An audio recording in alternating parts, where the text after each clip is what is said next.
fanboys, I think, are ridiculously ridiculous. They're not as bad as Steam Deck fanboys, obviously, but Sony fanboys, I think, would be number 2 in my least favorite fandoms of consoles. All of them are bad, obviously, as well.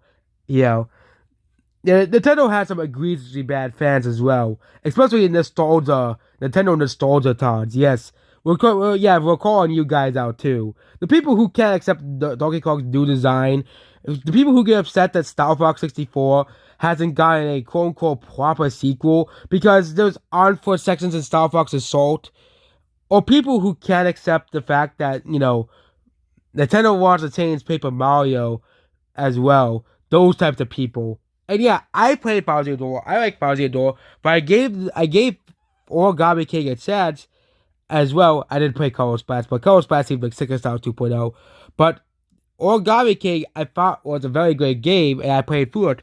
But now we have the Sony fanboys, or as people call them, Sony ponies. Okay, these people are upset that From Software is making a game exclusive for the Switch too, and well, and also they're upset that they're quote unquote copying Bloodborne. Okay, first of all, Bloodborne was made by From Software. From Software, if From Software wants to make another Bloodborne-esque game, it's their choice. But Nintendo is not telling them, hey, you have to make Bloodborne because we want to copy Sony. No, From Software is the one making the game, not Nintendo. I wish people would realize it. And don't be too surprised if From Software gets put to character in the next Smash Bros. Game, as well. I know someone made a joke that, oh, Elden Ring is unranked again in Smash Bros. But considering the fact that From Software is making an exclusive game, they could probably put one of the iconic characters from Elden Ring or Dark Souls or this new game into the next Smash Bros. Game as well. But yeah, it is pretty ridiculous that these people are really upset over this. Find something else to be upset about, Sony fanboys. Also, Sony was the company that pushed $70 games alongside EA and 2K games, the usual suspects. Greed always comes from the Western developers.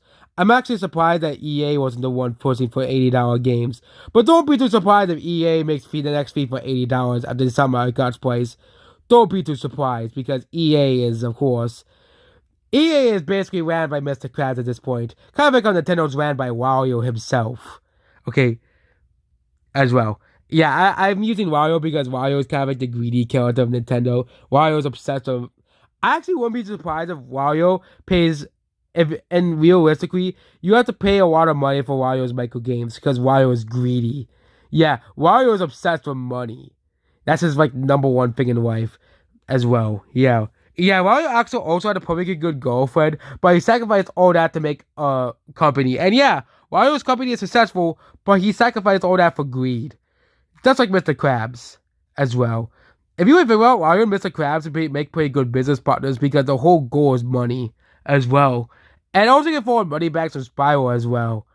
Yeah. Yeah, the worst character that Sony has ever created.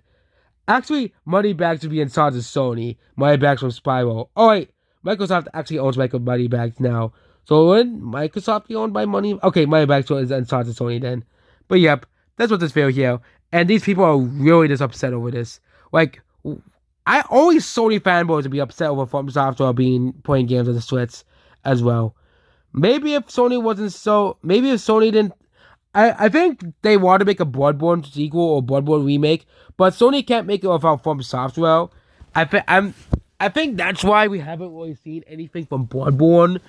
Considering the fact that Bloodborne fans have been basically begging for a Bloodborne port to PC and PS5, it's because I think Sony wanted to make Bloodborne woke or something, and that's probably why they went to Nintendo to put the games exclusively on Nintendo, which I find pretty funny.